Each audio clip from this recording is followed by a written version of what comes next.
Programme میں ایک بار پھر خوش آمدید ناظرین۔ جیسے ہم نے خیبر پختونخوا کے حوالے سے ذکر کیا اور حال ہی میں سینٹ انتخابات کے حوالے سے جو ملاقاتیں بھی ہو رہی تھی، لیکن اب ایک انڈرسٹینڈنگ جو ہے وہ سامنے آ رہی ہے اپوزیشن اور حکومت کے درمیان، لیکن حکومت کو ایک وہاں پر ضرور چیلنج سامنے آ رہا ہے کہ جو خود ان کے اپنے رہنما ہیں وہ ان سے اختلاف رکھ رہے ہیں اور وہ دستبردار ہونے سے انکار کر رہے ہیں۔ ان کے ٹکٹس کے معاملے پر تحفظات ہیں اور سی ایم صاحب کے ساتھ جو ان کی ملاقات ہوئی ہے، جو مذاکرات ہوئے ہیں، وہ بھی ابھی تک ناکام ہوئے ہیں۔ سینیٹر کامران مرتضیٰ صاحب ہمارے ساتھ موجود ہیں، ہم ان سے گفتگو کریں گے۔ کامران صاحب، بہت شکریہ وقت نکالنے کا۔ سر، سب سے پہلے تو حال ہی میں ہم نے دیکھا کہ پیپلز پارٹی یا مسلم لیگ نون کے رہنماؤں نے مولانا صاحب کے ساتھ ملاقاتیں بھی کی اور اب یہ انڈرسٹینڈنگ سامنے آ رہی ہے کہ حکومت کے ساتھ بات چیت ہوئی ہے اور شاید ووٹنگ کی طرف نہ جایا جائے۔ اس وقت اگر آپ دیکھیں تو خود پی ٹی آئی کے اندر جو ہے وہ اختلافات سامنے آ رہے ہیں، رہنما کچھ سامنے آ گئے ہیں، انہوں نے پریس کانفرنس بھی کی ہے۔ اوورآل سر کیا انڈرسٹینڈنگ ہوئی ہے؟ معاملہ آپ سمجھ رہے ہیں کہ ووٹنگ کے بغیر ہی حل ہو جائے گا، یا آپ سمجھتے ہیں کہ نہیں کچھ مسائل درپیش آ رہے ہیں ابھی بھی؟ جہاں تک پی ٹی آئی کے اندر جو ہے وہ ٹکٹس کا معاملہ ہے، وہ تو ان کا اندرونی معاملہ ہے، اس کے ساتھ تو کسی دوسری پارٹی کا کوئی تعلق نہیں ہے، اور وہ سٹیج بھی گزر گیا ہے۔ جنہوں نے پیپرز فائل کرنے تھے کر لیے، جن کو ٹکٹس ملنا تھا شاید مل گئے۔ اب اگر دیکھا تعداد کے حوالے سے دیکھا جائے تو کون کتنا سیکیور کر سکتا ہے اس صورتحال میں کہ وہ کسی کے ساتھ جو ہے وہ پلس مائنس کرے، تو سیفلی جو ہے وہ 6 سیٹیں جو ہے پی ٹی آئی سیکیور کر سکتی ہے، اور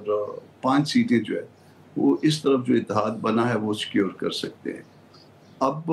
ہم نے اپنے آپ کو اوپن رکھا ہوا تھا اور ہم دونوں طرف بات کرنا چاہتے تھے۔ ہماری خواہش یہ تھی کہ ایک طرف کسی پہ کوئی ایلیگیشن نہ آئے لالچ کا، کرپشن کا، پیسے لینے کا، پیسے دینے کا، اور دوسری طرف ہم آسانی کے ساتھ اپنے نمبر پورے کر لیں۔ تو وہ الٹیمیٹلی پھر سب اسی بات پہ آ گئے ہیں، حالانکہ پہلے تو کنٹیسٹ کی بات تھی، مگر اب الٹیمیٹلی ہوا یہ ہے کہ جی ٹھیک ہے۔ تو ہم ساتھ چلے ہیں پیپلز پارٹی کے بھی اور نون کے بھی، کچھ لو اور کچھ دو کی بنیاد پہ، اور دوسرا بات یہی تھی کہ کوئی ایلیگیشن نہ آئے اسی بات پہ۔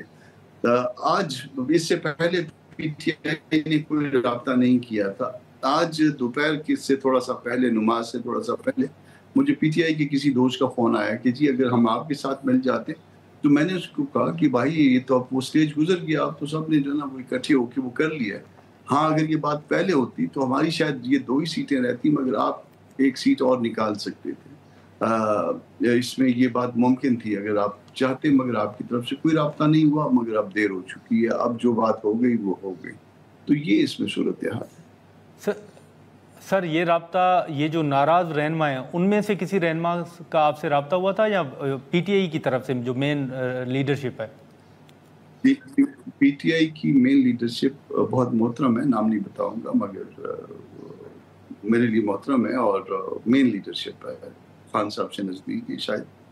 ان کی طرف سے یہ رابطہ ہوا تھا، مگر اس وقت تک دیر ہو چکی تھی، جو ہونا تھا وہ ہو چکا تھا۔ تو سر اس کا مطلب میری انڈرسٹینڈنگ کے مطابق کیا میں یہ کہہ سکتا ہوں کہ پی ٹی آئی ابھی بھی یہ سوچ رہی ہے کہ وہ آپ کے ساتھ ہاتھ ملائیں اور پیپلز پارٹی اور مسلم لیگ نون کے ساتھ جو کل تک کی انڈرسٹینڈنگ تھی اس سے وہ دستبردار ہو جائیں؟ ہم نے آپس میں کچھ پیغامات کا، ٹیکسٹ میسیجز کا تبادلہ کیا، پھر ان کی طرف سے یہ تھا کہ میں آپ کو ٹیلی فون کر لوں، میں سینٹ کے اجلاس میں تھا، میں خود باہر آ گیا اور میں نے ان سے بات کر لی تھی۔ تو یہی میں نے ان کو بتایا کہ اب تو زبان ہو گئی ہے، جب زبان ہو جائے پھر اس کو توڑنا جو ہے وہ ممکن نہیں ہوتا۔ جو بات طے ہو گئی، بھلے وہ نفع میں تھی بھلے وہ نقصان میں تھی، وہ ہو گئی، ختم ہو گئی بات۔ شاید وہاں یہ احساس پایا جاتا تھا کہ ہم کو جے یو آئی سے بات کرنی چاہیے تھی، ایٹ لیسٹ کچھ حلقوں میں یہ احساس پایا جاتا تھا، مگر اس وقت تک جو نا وہ اب مزید بات کرنے کے لیے کچھ نہیں رہ گیا تھا۔ ہم نے بھی زبان دے دی تھی اور اس زبان سے ہم وڈرا نہیں کر سکتے۔ اور سر اگر کی بنیاد پہ بات کرتے ہیں کہ اگر آپ ہاں کرتے تو پی ٹی آئی کا جو انڈرسٹینڈنگ مسلم لیگ نون اور پیپلز پارٹی کے ساتھ ہو رہی تھی وہ شاید نہ ہو پاتی؟ مجھے نہیں پتا کہ کیا ہوتا، مگر میں نے جو ہے نا، کیونکہ ہماری زبان ہو گئی تھی اور اس سارے معاملے میں خود شریک تھا، فرسٹ ہینڈ نالج بھی تھی مجھے، تو میں نے ان کو یہ کہا، اس بات کا شاید مولانا کو بھی علم نہیں ہے مگر میں نے اس بات پہ کہ کیونکہ فائنل ہو گئی ہوئی ہے تو اب دوبارہ بات کرنا یہ پھر انسلٹنگ ہو جائے گا.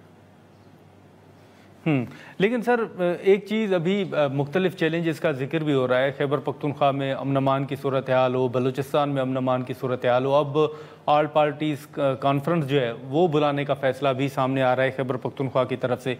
سر اوورآل آپ کیا سمجھتے ہیں امن امان کی صورتحال کے حوالے سے؟ حال ہی میں رضا ربانی صاحب نے بھی ایک بیان دیا تھا کہ انسٹیٹیوشنل جو ڈائلاگ ہے وہ ہونا چاہیے. JUIF سر کیا سمجھتی ہے؟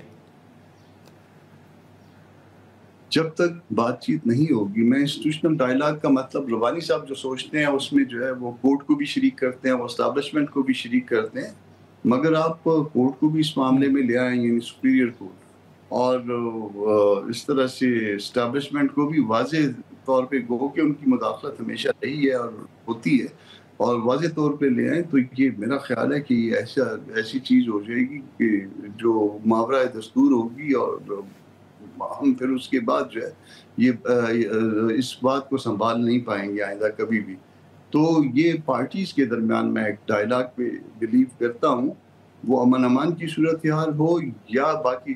ماندہ صورتحال جو سیاسی ہے, جس میں گزرے ہوئے الیکشن کا معاملہ اور آئندہ